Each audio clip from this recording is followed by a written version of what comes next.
Talking about money, a worshiping community cannot exist, nor can ministry be done without money.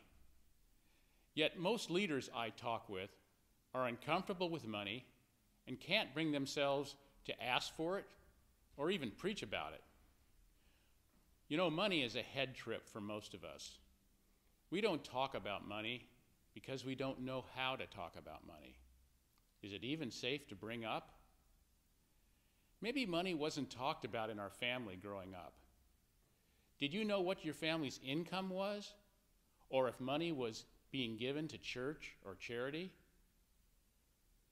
On the other hand, possibly money was always a point of concern. Maybe that silence continues in your own home. You may be concerned about how much money you make, upset that it's not enough, or envious that others make more, or even guilty that it's too much.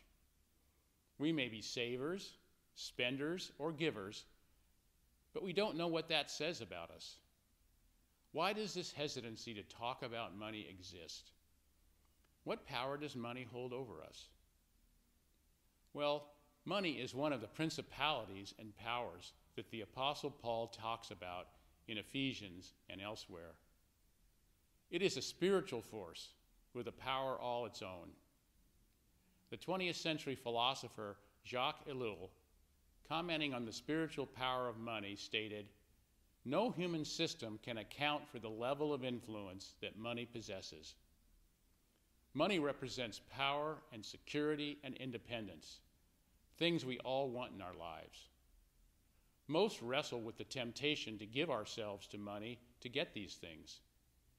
As Christians, we strive to place more value on the freedom and security and dependence that God offers us." What does Jesus think about money?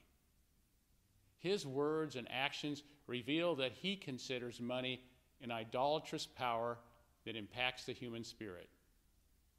For where your treasure is, there your heart will be also. But Jesus knows the necessity of money for earthly life, and so counsels us to be wise and careful with it. "I tell you," he says, "use worldly wealth to make friends for yourselves, so that when it is gone, they will welcome you into eternal dwellings."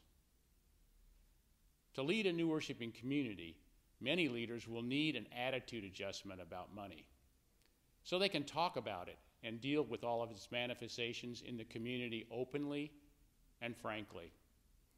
So to begin with, you've got to do some self-reflection, a little self-therapy. What you are doing in fundraising is inviting people into an opportunity to work alongside you and God. To do this, you've got to believe that what you are offering has real value, value that far exceeds the financial gifts that support it. The fact is, money has no value when it rests. Its value doesn't come from owning it, but through directing its flow to God's ordained purposes. And because your ministry is ordained by God, real benefits accrue to those who cause funds to flow into your community. What kind of benefits? The fulfillment received by the donor. The Apostle Paul says in his letter to the Philippians, "Not that I seek the gift, but I seek the profit that accumulates to your account." And in his first letter to Timothy, Paul counsels Timothy that the rich are to do good, to be rich in good works, generous, and ready to share, so that they may take hold of the life that is really life. When you understand this, you understand that fundraising is ministry.